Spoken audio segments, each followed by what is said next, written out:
So in this video, I'm going to be showing you my own personal thoughts and opinions about GEO, the Geo Group, the rate.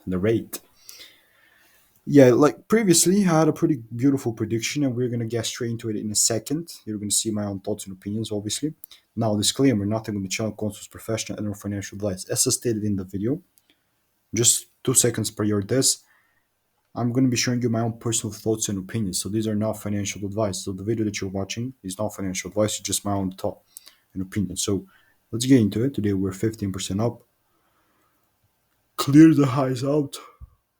Obviously now I have this kind of area where this is the first area that I was looking for upside move. So this was the first scenario that I was expecting, which was the right one, and this is the second one, which was not the right one.